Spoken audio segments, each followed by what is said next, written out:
All right. Well, for the last 2 weeks, we took a look at the first part of Jesus' trials, and this was the religious Jewish trial of Jesus. And we saw that this trial had 3 stages to it. First, there was the trial before Annas. And we only see this in the book of John, and so we went to John and reviewed that. The goal of this stage was to establish religious charges. It was like what we might think of as an indictment stage of a trial. But the outcome was that there was a lack of organization due to the rushed nature of the event, and there were no witnesses and there was no verdict. The second stage of the trial was before Caiaphas and the Sanhedrin.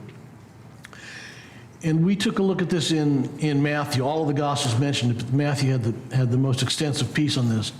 And the goal of this piece of the trial was to prove that Jesus had disrespected the temple, and they were trying to establish charges for blasphemy. The result was the witnesses that they presented didn't agree with each other. And so again, there was no verdict. And then during this time, we also saw that Peter denied Jesus 3 times while he was waiting in the courtyard. And immediately after the third denial, a rooster crowed just as Jesus had prophesied. And Luke tells us that at that moment, Jesus looked Peter in the eye. So a dejected Peter left weeping bitterly. The third stage, the third part of this religious trial was the condemnation. And again, this is best in Luke, but it also appears in Matthew and Mark. So we looked at it in Luke. This third stage, the condemnation, here the goal was to give some sense of legitimacy or legality to the proceedings and to prove a charge of blasphemy. As we said, those first 2 stages were taking place in the night. And somebody on the Sanhedrin, I guess, woke up and said, oh, wait a minute, we can't have trials at nighttime, so let's wait for daytime. So the day came, they quickly called themselves together again, they assembled together, and the outcome was that there was this official condemnation for blasphemy, but there was no proof of it. There were no witnesses. And a guilty verdict was declared, and Jesus was sentenced to death. But in the Roman Empire, the Sanhedrin did not have the authority to execute someone. So the consequence of the religious Jewish trial was that they had to take the case to the Roman authorities. And then we also noted that there were numerous violations of the Jewish trial law, and we had a list of 22 different violations of the law that occurred throughout these stages of the trial. It included things like a lack of witness agreement, the trial being conducted at night, and then the Sanhedrin asking Jesus to give testimony against himself, which was not allowed under their law.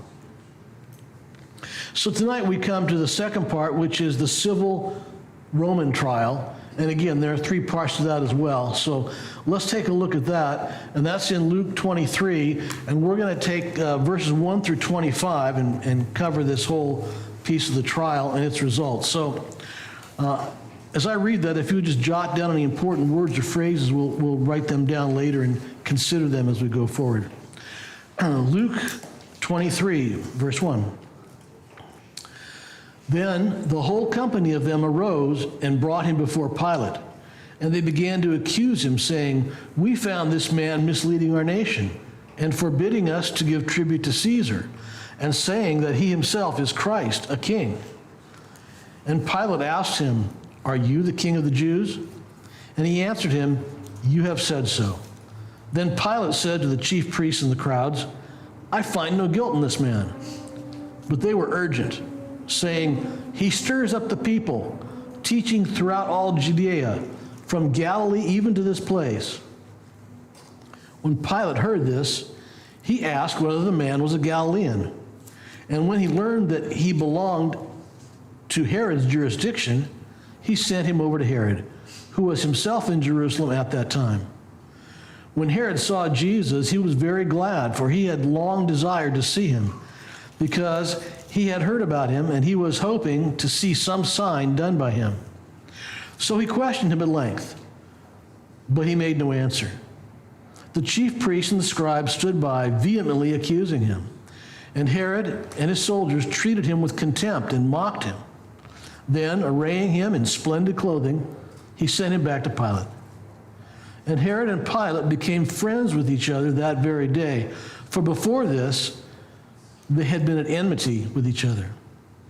Pilate then called together the chief priests and the rulers and the people and said to them, "You brought me this man as one who was misleading the people.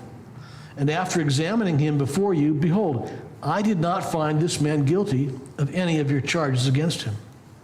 Neither did Herod, for he sent him back to us. Look, nothing deserving death has been done by this man. I will therefore punish and release him." But they all cried out together, "Away with this man, and release to us Barabbas, a man who had been thrown into prison for an insurrection started in the city and for murder." Pilate addressed them once more, desiring to release Jesus, but they kept shouting, "Crucify, crucify him." A third time he said, "Why? What evil has he done? I have found in him no guilt deserving death. I will therefore punish and release him." But they were urgent, demanding with loud voices, with loud cries, that he should be crucified, and their voices prevailed. So Pilate decided that their demand should be granted. He released the man who had been thrown into prison for insurrection and murder, for whom they asked, but he delivered Jesus over to their will. Okay, what words jumped out to you in those verses? He is the Messiah, the King. He is a Messiah, the King.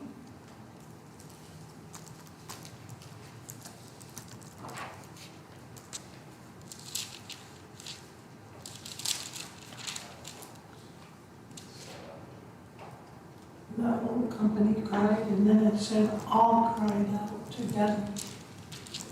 And twice it said that. Steers up. Oh, sorry. Steers up. Steers up. Steers up? Steers up. Stairs up. Sorry about that. We found this man misleading our nation.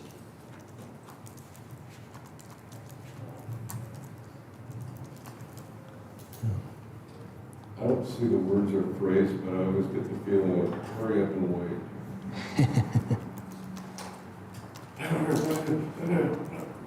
Yeah. Not guilty. Not guilty over and over again, right? Yeah. We see that over and over again. Okay, well, these are good themes for this passage, and we'll be bumping into all of them.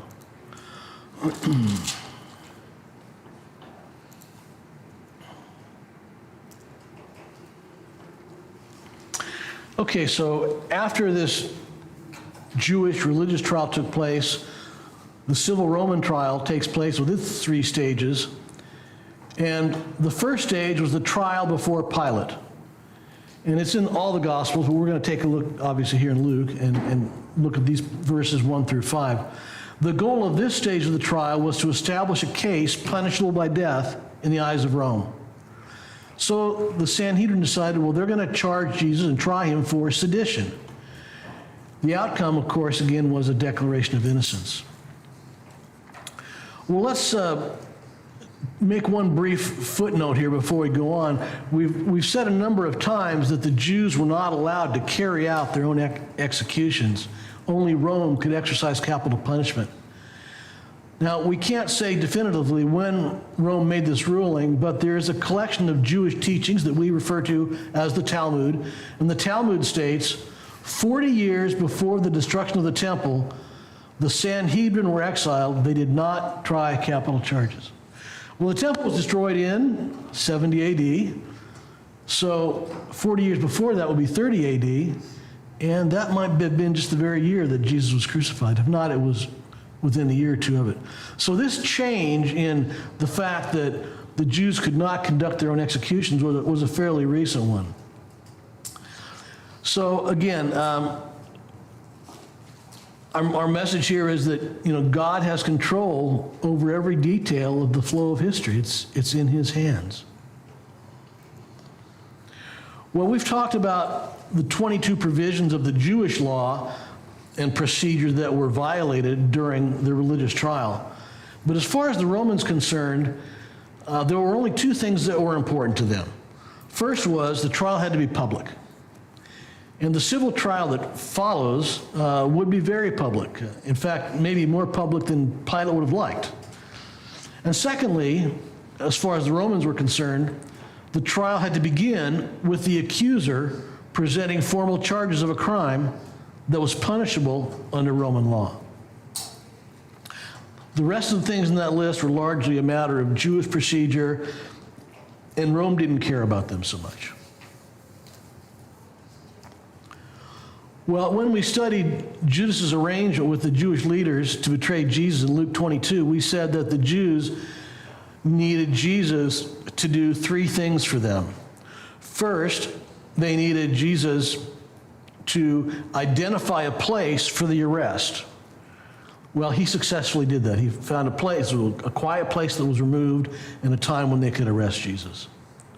The second thing that the Jews, or the Sanhedrin, needed Judas to do was they needed him to appear before the governor and give testimony that would justify the release of the Roman cohort to arrest Jesus.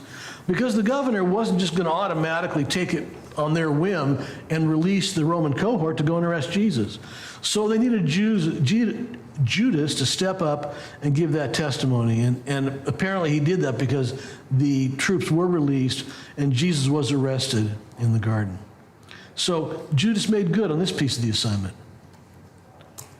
And then the third thing that they needed Judas to do for them was they needed him to be a witness at the Roman trial to convince the Roman governor that Jesus had committed a capital crime. He was their star witness. In fact, he was their only witness, as we see as this has gone along. But something happened in the meantime, and Matthew tells us about what happened to Judas. So somebody's Matthew 27, 3 through 5. When Judas, who had betrayed him, realized that Jesus had been condemned to die, he was filled with remorse. So he took the 30 pieces of silver back to the leading priests and other leaders. I have sinned, he declared, for I have betrayed an innocent man. What do we care? They retorted. That's your problem. Then Judas threw the money onto the floor of the temple and went out and hanged himself. So their star witness has disappeared. So they're going to need some help in moving this thing forward. Well, again, the timing of the Sanhedrin has been thrown off, and so they need to quickly adjust. So an approximate timeline of that night goes something like this. We think that Jesus was arrested around 1 a.m., and then Peter denies Jesus after he's in front of Caiaphas, and the cock crows, and we think this is probably about 3 a.m., and so that would be like the end of the second phase of that religious trial. Sunrise was at about 5 a.m., so soon after sunrise, these religious leaders assemble themselves together again so they can have their daylight portion of the trial. Again, this was to give some legitimacy to their proceedings. So between the end of the religious trial and sunrise, Jesus was held and mocked and abused by the temple guards. John and Mark tell us that it was still early morning when Jesus is brought to Pilate. And we notice, even though it's early morning, Pilate's up and ready to receive guests, isn't he? So that's interesting to think that, he must have been alerted in some way to that. And so we guess that's probably around 6 a.m. Well, then Jesus is taken into the praetorium, Pilate's palace, if you will. But the Jewish leaders won't enter. They stay outside. And we find out why. John 18:28. Whoever has that. Then they lead Jesus from the house of Caiaphas to the governor's headquarters. It was early morning. They themselves did not enter the governor's headquarters so that they would not be defiled, but could eat the Passover. They didn't want to risk being ceremonially unclean by going into a Gentile's house at the time of Passover. So again, the hypocrisy and the irony here are just so rich throughout this story. So it's a little bit clearer in John than it is in Luke, but John makes it clear that Pilate has to go outside to talk to the Jews. So whenever we see this back and forth that that Pilate is talking to Jesus, and he's talking to the Jews, and he's talking to Jesus, he's going in and out of his house. He's running around back and forth all this time because the Jews are not going into his house. So John records the 7 different moves that Pilate makes, going back and forth between Jesus and the Sanhedrin. It's really kind of a crazy picture.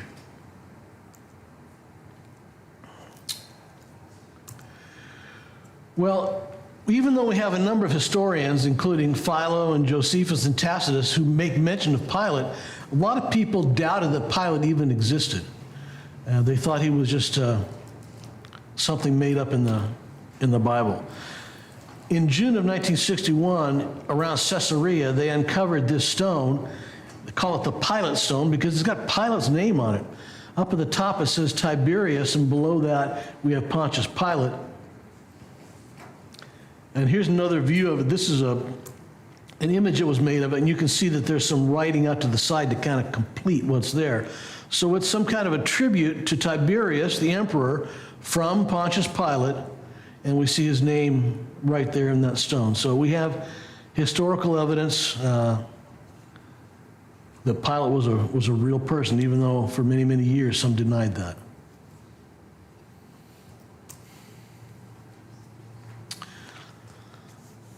Right, in verse 2, we see the 3 charges that the Jewish leaders concocted against Jesus. So with their star witness Judas gone, they have to come up with something fast. Now, Luke is the only gospel that gives us these 3 details. We could summarize them by saying they're accusing Jesus of sedition against Rome, or illegal actions that are trying to incite resistance to their legal authority, to the point of disrupting the government or trying to overthrow the government. So the first accusation in verse 2 is, we found this man misleading our nation. We might paraphrase this as saying he was disturbing the peace. But Jesus had really led the nation to truth. John 14:6. Victor. Can you nudge Victor? Nudge Victor there. You had John 14. Thank you. He was the way, the truth, and the life. So he was not leading them astray. He was leading them to the truth. The second thing that the Romans said, that the Sanhedrin said, they accused Jesus of forbidding to pay taxes to Caesar. They said he won't allow us to pay taxes to Caesar. Well, in fact, Jesus had taught the exact opposite. Somebody has Luke 20, verses 20 through 25. So they watched him and sent spies who pretended to be righteous in order that they might catch him in some statements so that they could deliver him to the rule and the authority of the government. They questioned him, saying, "Teacher, we know that you speak and teach correctly, and you are not partial to any, but teach the way of God in truth. It is lawful for us to pay taxes to Caesar or not. Is it lawful?" But he detected their trickery and said to them, "Show me a denarius. Whose likeness and inscription does it have?" They said, "Caesar." And he said to them, "Then render to Caesar the things that are Caesar's, and to God the things that are God's." So clearly, Jesus did not forbid them from paying taxes or teach them not to pay taxes. The third accusation that the Sanhedrin came up with and laid before Pilate was that Jesus said he was Christ, a king. Well, when they used the term Christ, that may not have meant a lot to Pilate. He may have had some Jewish knowledge, but when they said he was going to be a king, that did mean something to Pilate. So they were trying to imply that Jesus is presenting himself as a rival to Caesar. Again, this accusation was also false, almost wishful thinking. They wanted Jesus to be a king who would deliver them from the bondage of Rome, but he has failed in their estimation to do that. Notice they do not say that Jesus said he was king of the Jews, but that's what Pilate comes back with. So when we see this continue, the first question Pilate asks in verse 3, he's now left Jesus, so he's gone back outside again to talk to the Sanhedrin. They're in the courtyard. He was out there, and now he's left them after the three questions. Now he's gone back inside to talk to Jesus. Now, we might consider Jesus' appearance at this point. He's had a sleepless night. He's been mocked and beaten and bloodied by the temple guard. So when Pilate asks if he is the king of the Jews, there might be a little sarcasm there, or some irony with the man who's standing in front of him. So Jesus responds to Pilate's question by simply saying, "You have said so." We saw Jesus give a similar, very direct answer earlier to Caiaphas during the religious trial. Well, Pilate doesn't really seem too upset at this point, and maybe one reason can be found in John 18. This is a more complete version of this conversation with Pilate. It might help us to understand Pilate's attitude. So somebody has John 18, 33 to 38. So Pilate entered his headquarters again and called Jesus and said to him, "Are you the king of the Jews?" Jesus answered, "Do you say this of your own accord, or did others say it to you about me?" Pilate answered, "Am I a Jew? Your own nation and the chief priests have delivered you over to me. What have you done?" Jesus answered, "My kingdom is not of this world. If my kingdom were of this world, my servants would have been fighting, that I might not be delivered over to the Jews. But my kingdom is not from the world." Then Pilate said to him, "So you are a king?" Jesus answered, "You say that I am a king. For this purpose I was born, and for this purpose I have come into the world, to bear witness to the truth. Everyone who is of the truth listens to my voice." Pilate said to him, "What is truth?"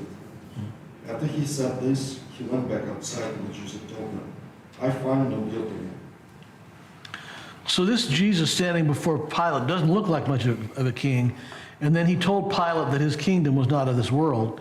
So Pilate's not feeling real threatened at this point. And as a result, we see in verse 4 that Pilate goes back outside to the Sanhedrin, and he tells them that he finds no fault in Jesus. So his verdict is that Jesus is innocent.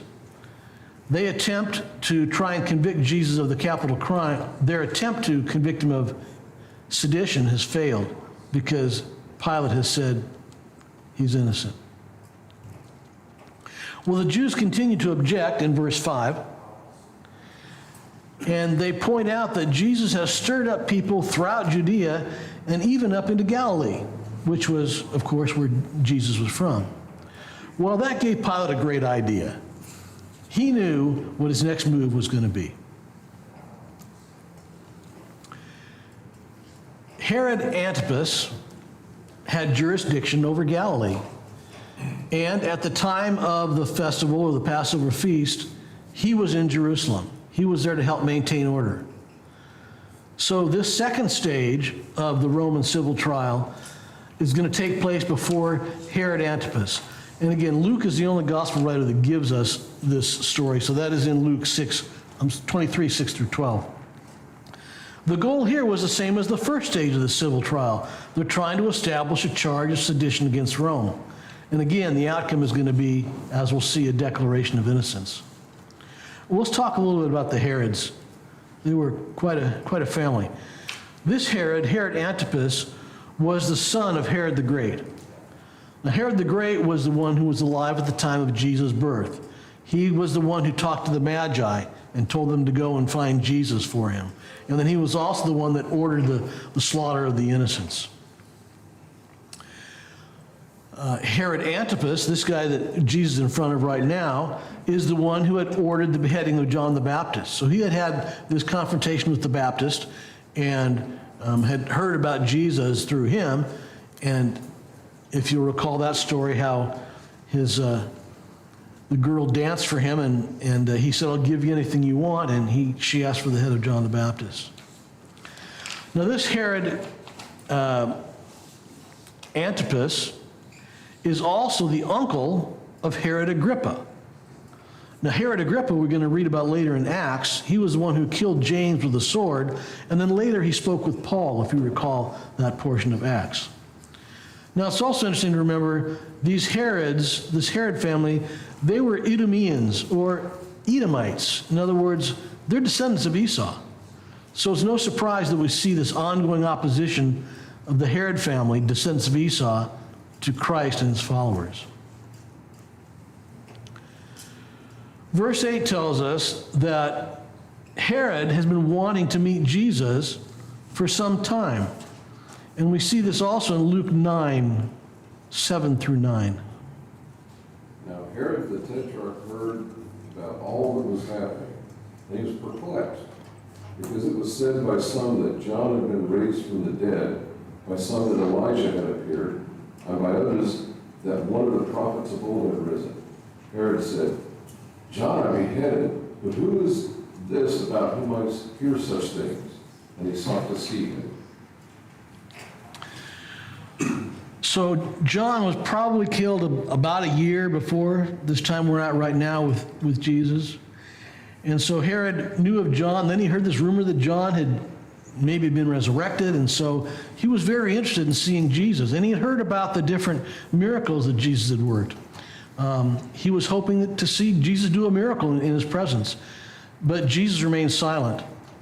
So the chief priests continued to make loud accusations against Jesus.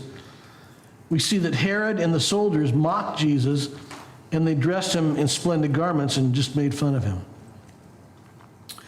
Well, there's some lyrics to a song that I think do a good job of describing Herod's attitude. Now, it's a secular song. It's written by a secular songwriter, Andrew Lloyd Webber, and it's called King Herod's Song. It's actually part of the musical Jesus Christ Superstar, which I don't recommend. The musical has a very sympathetic portrayal of Judas. It portrays Jesus as being weak and indecisive, and in the end, Jesus dies and stays in the grave. So, bad message. But within that is this King Herod's song, which really captures, I think, Herod's mindset in some modern language. So let me just read some of the lyrics to you. Jesus, I am overjoyed to meet you face to face. You've been getting quite a name all around the place. Healing cripples, raising from the dead, and now I understand you're God. At least that's what you've said. So you are the Christ. You're the great Jesus Christ. Prove to me that you're divine. Change my water into wine. So if you are the Christ, you're the great Jesus Christ, prove to me that you're no fool. Walk across my swimming pool. If you do that for me, then I'll let you go free. Come on, King of the Jews.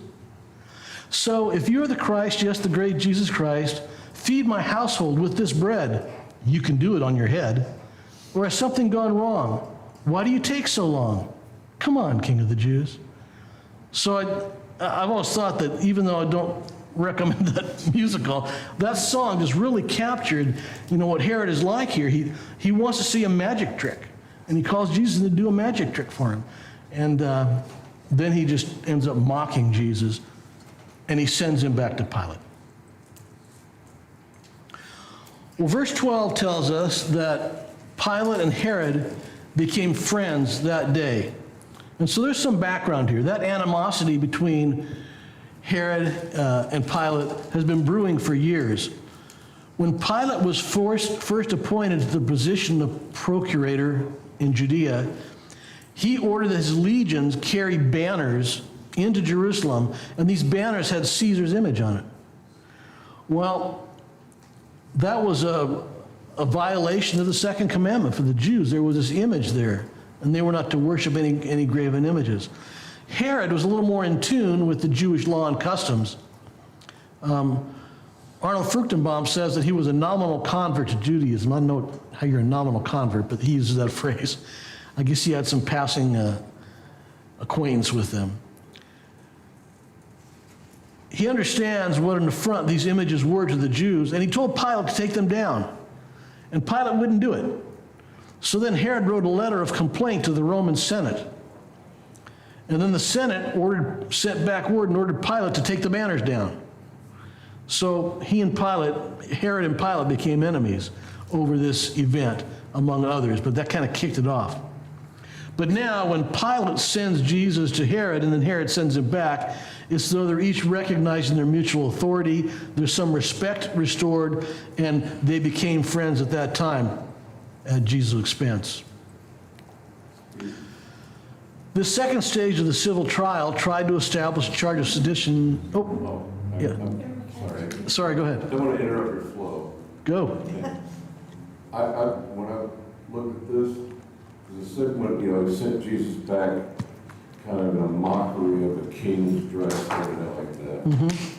I was like, I'm looking at it as Pilate's kind of going, he sees that, and he sees what Herod did, making fun of Jesus, and I think that was just that cruelness of his heart.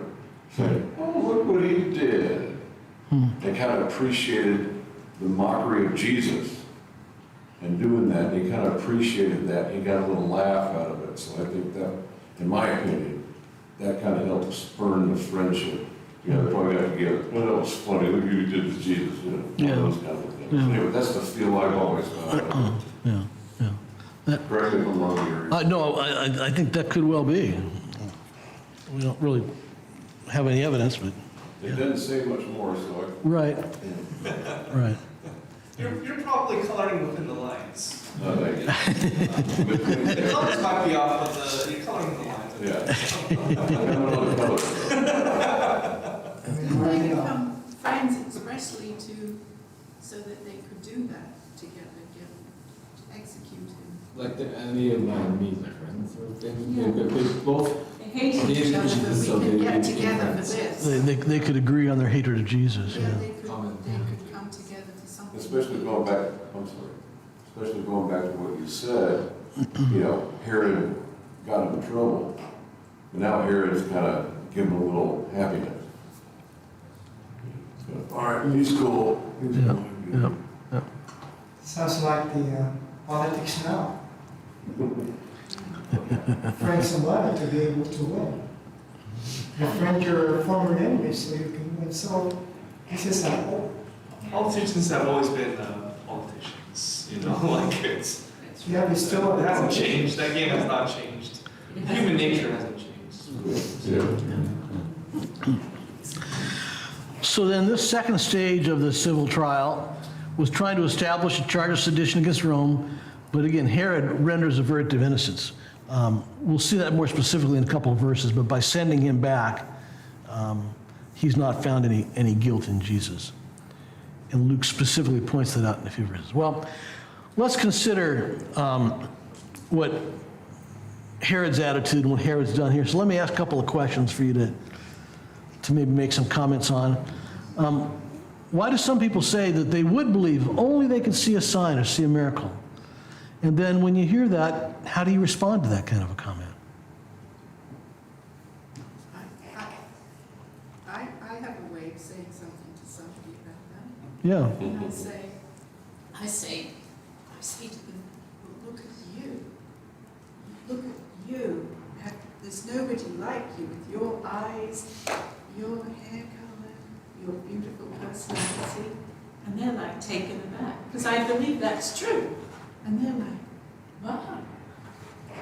That's what I often say to people, because I know it's true. It's not something I'm pretending. Mm-hmm. So, and they're like, I said, there's nobody like you with your personality and your beautiful eyes or whatever. And honestly, they're taken back. And they're like, Well, that's good, because they've probably heard arguments before, but that's not an argument. That's a very personal thing. I That, mean, I yeah. don't always do that, but Disarming. it's something I have done, and it's, they're just like taken aback by it, like, must feel like a miracle. so. I'm not as nice as she is. I, depending on how the conversation has gone and who it is, my gentler one is to respond with another question. He said, okay, if I provided you proof that the resurrection occurred, would you believe? And throw it back on them. And see where it goes. If I'm not being a good boy, I would sometimes kind of go, well, I don't know if I see a miracle, I go, well, who are you?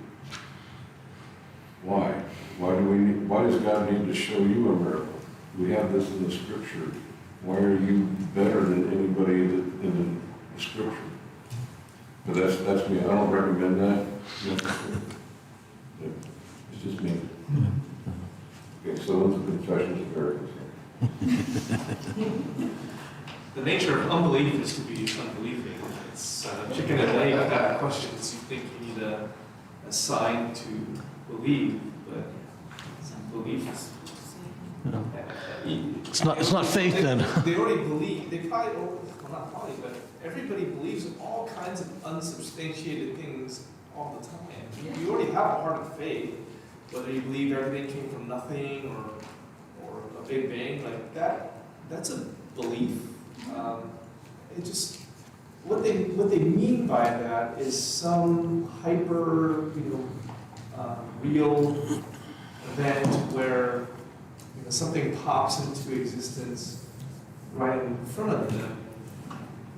And I think the heart of unbelief is just not going to be believing, because now it's like, well, you got things like quantum mechanics and things like that.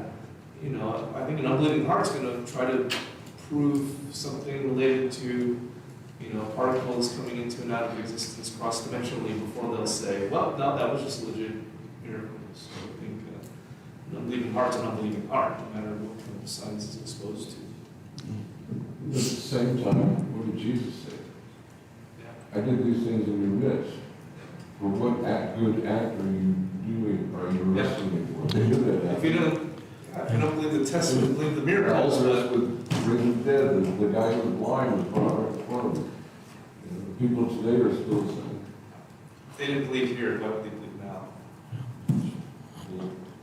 But they believe that God is love, and that God's good, and He's gonna take care of them, they're gonna go to heaven, even though they don't have any interest in Him on earth. And my comment is, well, if you don't have any interest on Him here, why do you want to spend eternity with Him, praising Him and singing Him and worshiping Him? And they just look at me. I don't think they want to do that. They want to play cards and drink beer up there. But they say, well, God is love, and they'll accept Him. It's all because they don't want to believe. Because it's so clear. But people are going to say anything. Yeah. Okay. Well, the third stage of this civil trial, the Roman trial, was another appearance before Pilate. And again, this is recorded by all the gospel writers. Jesus was about to be set free, so the Sanhedrin now has a goal of charging Jesus with blasphemy. And here again, we'll see the outcome is another declaration of innocence, but accompanying that innocent declaration is a death sentence, as Pilate gives in to the crowd and the influence of the Pharisees. In verse 13, we read that Pilate reconvenes the chief priests and the rulers when Jesus delivered back to him. So they must have, sounds like they left the courtyard and scrambled somewhere else. So he gathers them together again, brings them back. And note here that Luke also says Pilate brought in the people. So now we don't just have the leaders of Sanhedrin, but now their evil intent, their pollution is spread up to the people, and now there's more of a crowd that has come in beyond just the leaders. So they've picked up this evil hatred of Jesus. Well, Pilate reminds the Jews that they accused Jesus of misleading the people, and for a second time, he proclaims Jesus to be innocent. In verse 15, he adds that Herod also questioned Jesus and sent him back. So there again, the idea is that Herod found no guilt in him either. Then in verse 16, Pilate offers what he hopes will be an acceptable compromise. He says he'll punish Jesus and release him. And he hopes that will be enough of a compromise that will satisfy the Jews and kind of calm them down.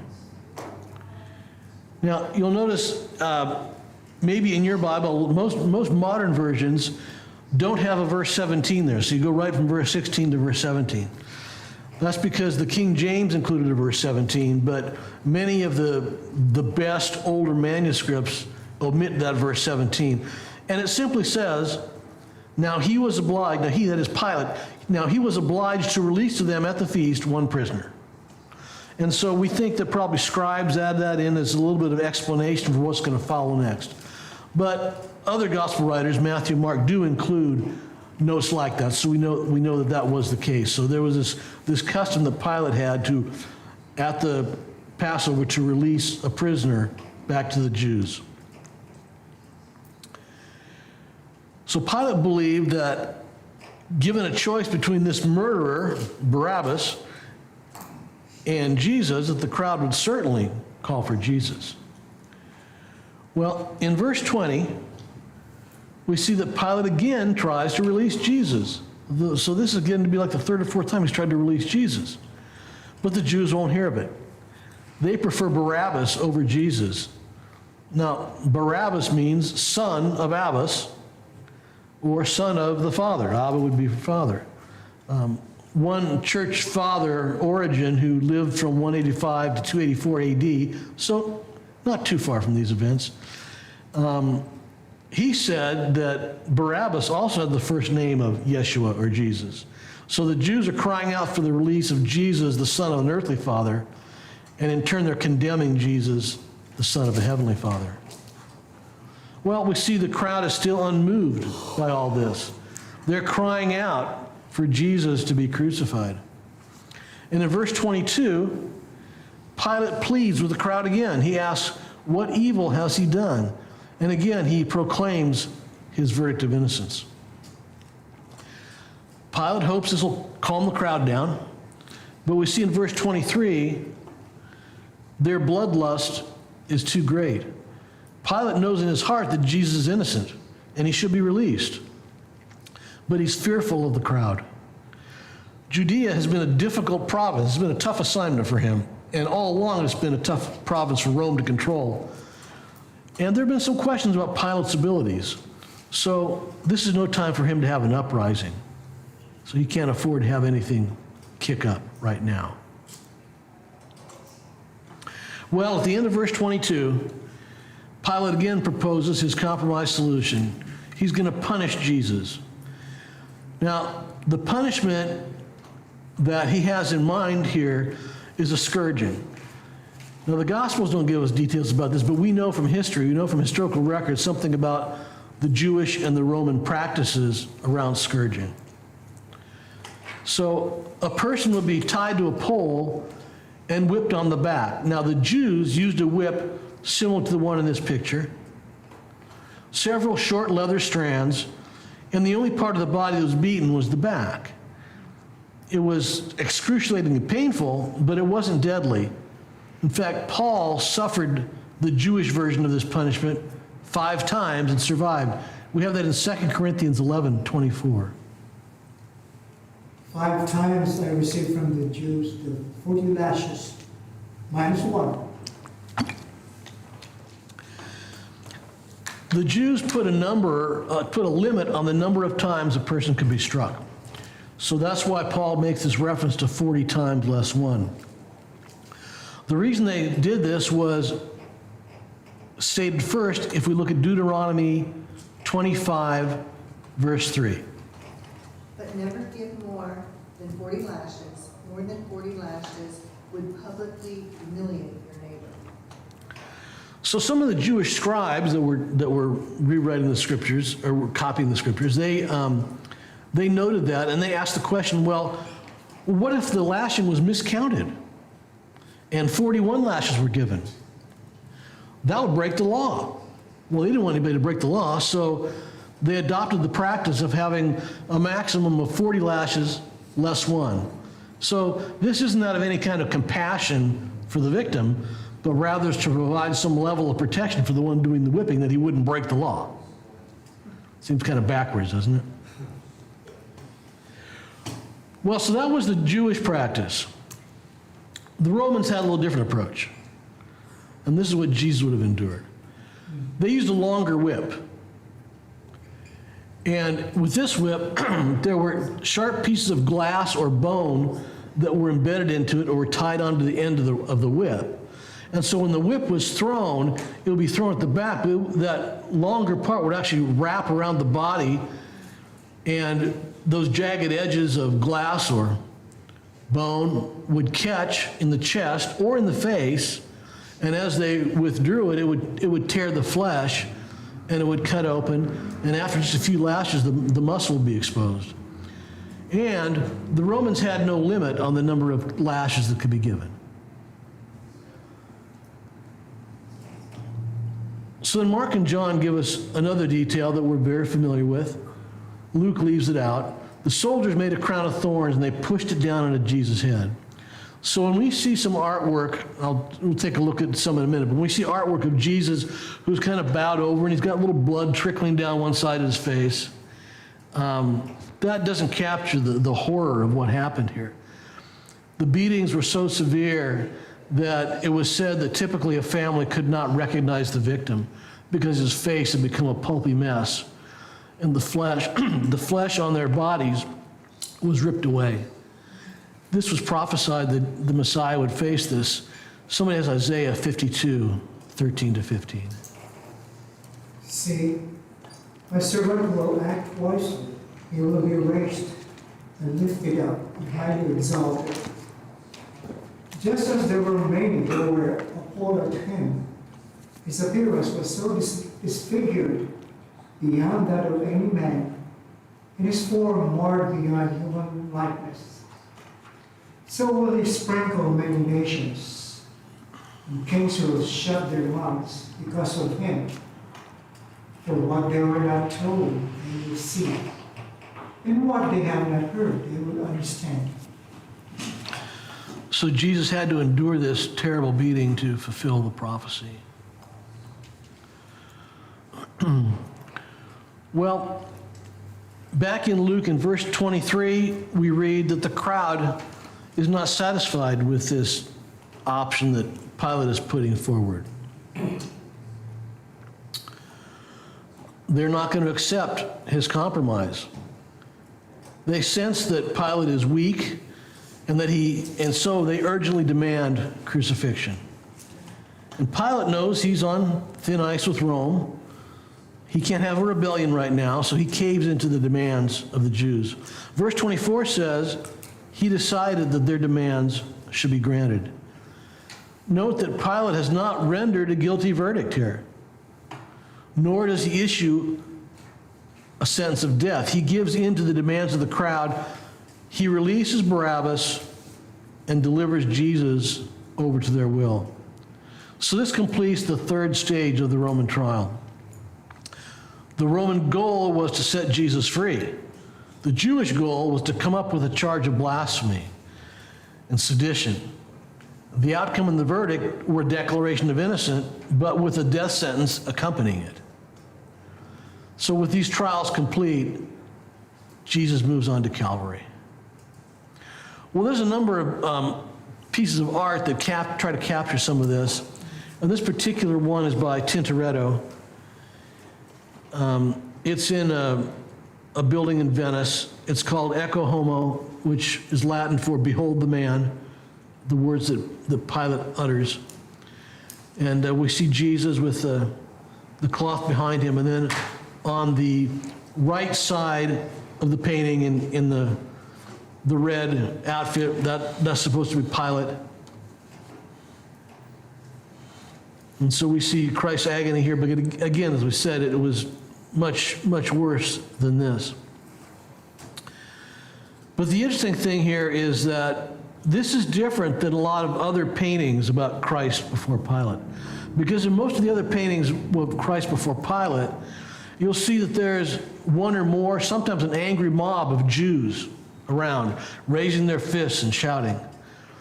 But here the artist doesn't portray that. And the idea he's trying to suggest to us is that it wasn't just the Jews who were responsible for this. It's well, he was a Catholic, so it was the Catholic faithful. It's all faithful. It's all of us who are responsible for this. And that's his way of communicating it, is through what he left out of the picture.